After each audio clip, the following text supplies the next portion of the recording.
Ladies and gentlemen, I present to you the bold, the brilliant, the baffling, a masterclass in political pantomime, live from Northwood military headquarters and Paris, France. Two men, each with a pen, a podium and precisely 0 clues, stand shoulder to shoulder to announce a plan so audacious it is almost clever, if you close your eyes and hum loudly. And so the grand summit unfolded.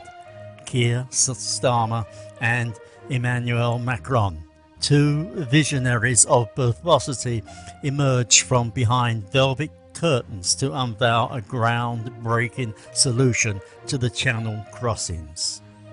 Groundbreaking in the sense that it broke absolutely no new ground.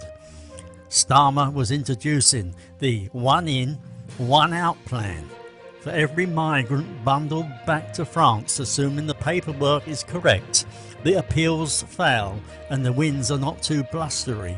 Britain will graciously accept another via a safe route.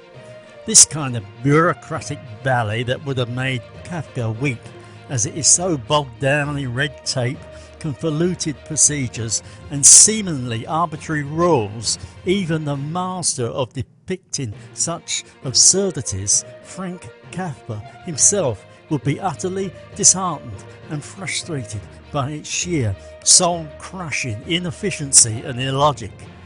50 migrants a week, 50! That is not policy, it is more like bloody pageantry.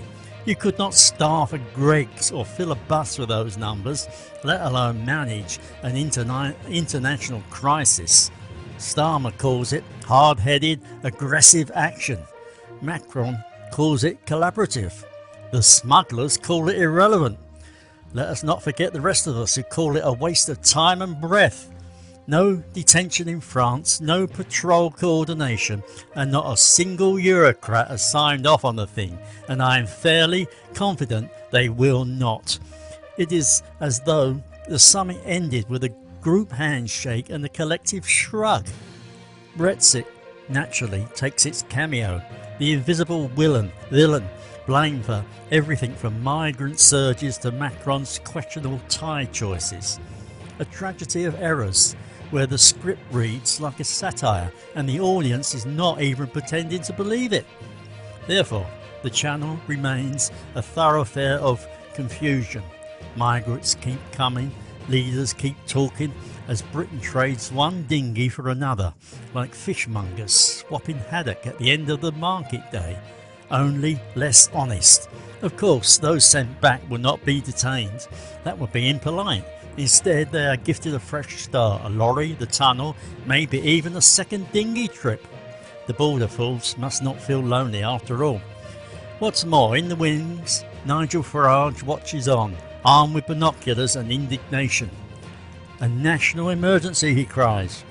Intern them in the barracks. The audience applauds. Macron blames Brexit. Starmer adjusts his tie and calls it a comprehensive solution. The curtain falls. No one is clapping. Let me summarise this magnificent event. The boats will keep coming, the numbers will keep rising, and our leaders will keep trading slogans like tea towels at a souvenir stand. Tune in next week for Catch and Release, the European edition, or something else more absurd, when accountability is a myth and policy is a performance art. Good luck, Britain. Bye bye.